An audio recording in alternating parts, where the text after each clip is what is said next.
You just crossed over into the female zone. Do you want to know the worst part about being attracted to men is when you're not actually attracted to any men? Can anybody else relate to this?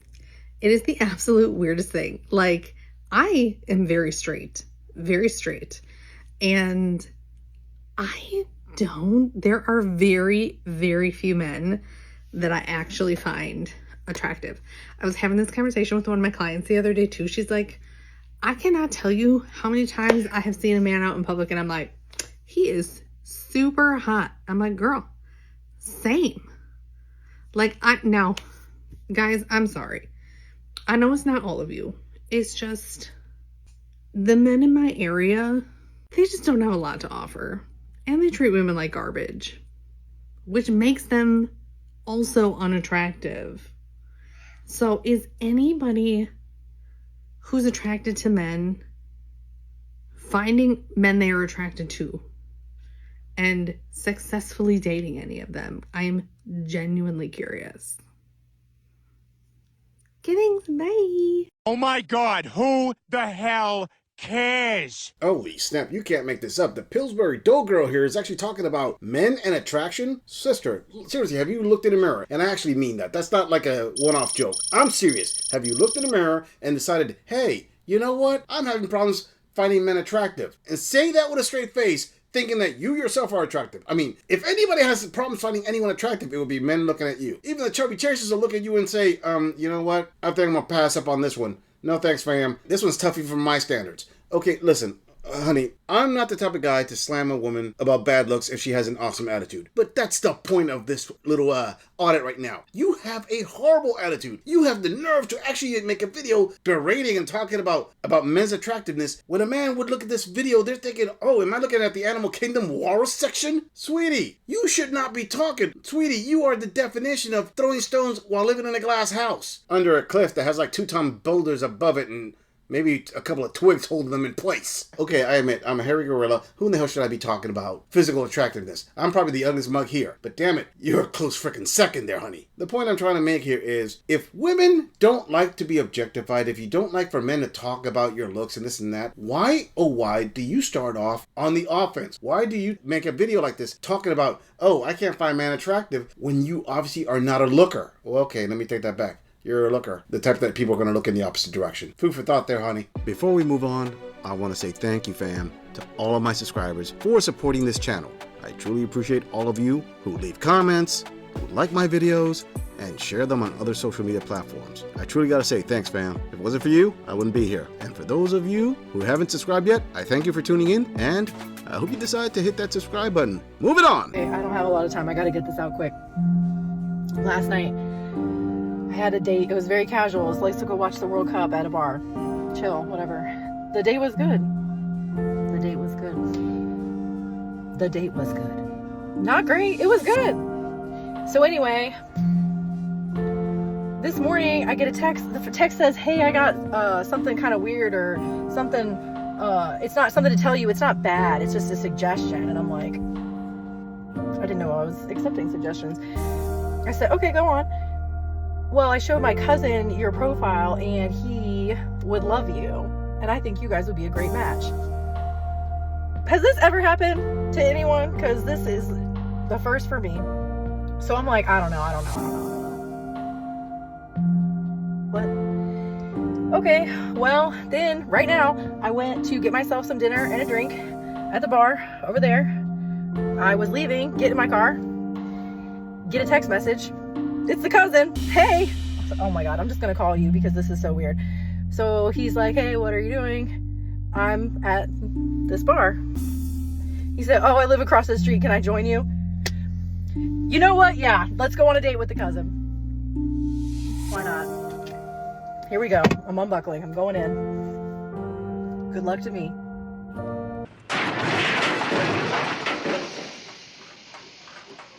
Has this ever happened to you? Okay, if you're throwing out that question in a generic direction, as in like a 360 all around, I'm pretty sure more often than not, men are going to be the ones raising their hands saying, oh yeah, this has happened. I mean, this is a tactic that women do all the time. When a woman goes out with you and she tries to pawn you off to one of her friends. The only difference is that when men do it, it's kind of I'll say, more directed as to the categorization they have you in. You see, when women do it, they think they're being cute. It's cutesy. It's a way to let him down without really letting him down because I'm trying to hook him up with somebody else. That way he can get off my back. When men do it, they're like, oh no, she's just being passed around. It's like, hey, yeah, dude, I went out with this chick and yeah, why don't you have a crack at her? Sweetie, this play does not look very awesome for you. If anything, I will be honest, I would say you should be feeling a little bit offended, a little bit kind of like miffed, but you're obviously not because you're actually going on a date with a cousin. So basically, you're just showing that wife material you are not. I mean, you're treating it as a game when you're the one who's being passed around, like if you were some kind of charity bowl. But instead of picking up some monetary donations, you're picking up some DNA deposits there. But hey, you know what? Who's this gorilla talk? You go out there and you slay, girl. You enjoy it. Maybe after a date with this cousin, you can go out with his brother. Hell, his bestie as well. What the hell? He probably lives across the street too. You see where I'm getting at? You see, if it was a guy who, let's say, hooked up with a girl and then she hooked him up with her cousin and he hooked up with her and so on and so forth, that would be the ultimate hookup. That would be like, oh, that's amazing. When it's a chick being passed around, what's the term for that? Oh yeah, town bicycle. Go figure. Moving on. Men have no idea what a woman wants. Never has this fact been more evident to me than in the comment section of some of my more recent videos, where I'm encouraging women before they enter the dating world to sit down and have an idea and decide the type of man they want to be with, the type of relationship that they want to have. You will see men in those comments calling women delusional for having standards and preferences. They truly believe that what we want is a guy who's a minimum 6'5", makes $250 a year, drives a fancy car, has six-pack abs. Literally never in my life have I met a woman who had that as their criteria. Let me tell you guys what women really want. We want a good man. We want a partner in life, a good father, a family man, if that's what we choose. We want someone who cares about us and our feelings, who is kind and thoughtful, who does not cheat on us or lie to us or manipulate us or gaslight us. Is that too much to ask? Is that really too much to ask? Because I have to tell you, the men who have convinced themselves that women are delusional are just pissed off because they're not having luck getting a good woman, and good women don't like them. Why do we think? Because they don't like women. If they don't like women, they don't respect women, they don't treat women well, they're not kind, they're not thoughtful, they're not good partners. There's your problem.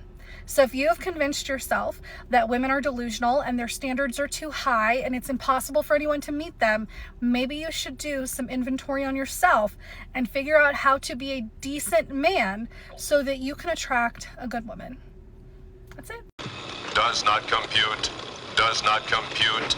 Does not compute.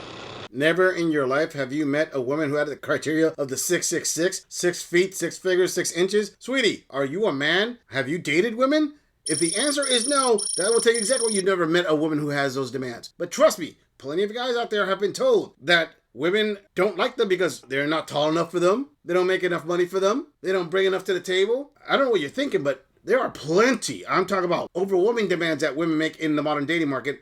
Specifically, demands that they don't qualify for. Oh, and the things that you demand, let's see this little list you came up with. You want a man who's kind, thoughtful, doesn't cheat on you.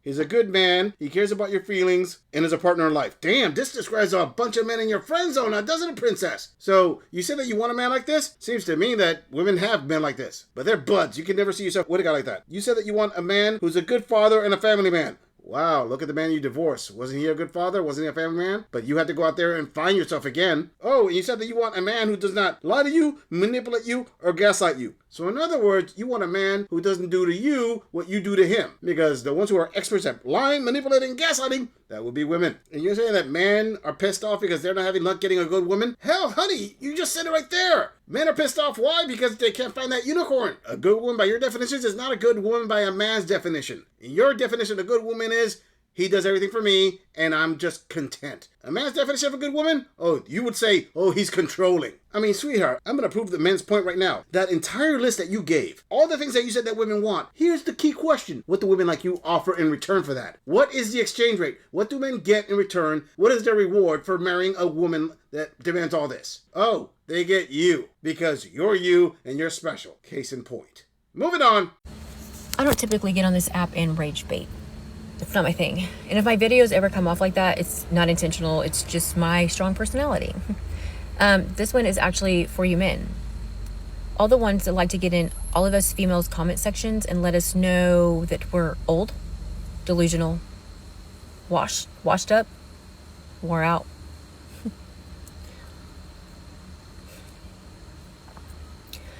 Most of us are trying to rebrand ourselves, in a sense. We're evolving. Most of us now pay our own bills. And I know you're going to hop in the comment section and say something about, yeah, because you can't keep a man. No, it's because we choose not to have one. And, you know, in all honesty, I could hop in comment sections and tell men that they look like a toad when they stand up, that their facial hair looks like a rat. You obviously look older than us because you don't get Botox. More than likely, you're sitting in your mom's basement on your computer, not even your phone, because you're on a computer so you can see her pictures and her faces up closer, because you're obsessed. Because you wouldn't be taking the time to make a comment on something that you didn't care for. Yeah. You know, actually, in all honesty, like, you don't like anything about us women these days, and I think it's because you like men. And that's okay. That's totally okay. Just own it or shut your mouth. It's simple. I hope you have a very blessed day. Oh, yeah, sister. You told those men either own it or shut your mouth, because, yeah, that's going to shut them up completely and totally. So, man, check this out. Obviously, right here, she said very clearly, you don't look as young as she thinks she looks because you don't use Botox. So, basically, if any of you out there decided to, own it, get up there, shoot your shot with this woman, your reward is you're going to get this Botox-infused living mummy with an attitude. If any of you decide, hey, I'm going to become that blue pill beta simp and I'm just going to put a ring on it, well, what can this girl say? You deserve everything coming towards you. Now, I got a question, ladies out there. How is it that you actually think that the internet, social media, any platform that you actually put these videos on, you should be immune to any kind of comments, anybody holding you accountable for anything? It's as if somehow, some way, you live in this bubble, and this bubble protects you from any kind of critique, any kind of criticism. Okay, even this girl, I can tell you, that's not reality. Reality is, you put it out there, you own it. You accept that what's going to happen. You accept that it is possible that if you talk some smack, smack is going to be shot your way as well. And what you really need to own is greater than decade post-war women like this actually think that Botox is going to turn back the clock. Sweetie, if you got a flat tire, pumping more air into it isn't going to miraculously turn back the clock and make it brand new again. And injecting roast beef with Botox definitely doesn't turn it back into a taco. Fatality. Flawless victory. I'm just saying, if you enjoy this audit, click on the video in the end screen for more content. If you would like to support the channel, please follow the link in the description to donate to our beer fund, or like, subscribe, and share this video on other social media platforms. If you agree or disagree with anything about this audit, please let us know in the comments. I'm going to leave this audit right here. I'll see all of you in the next episode.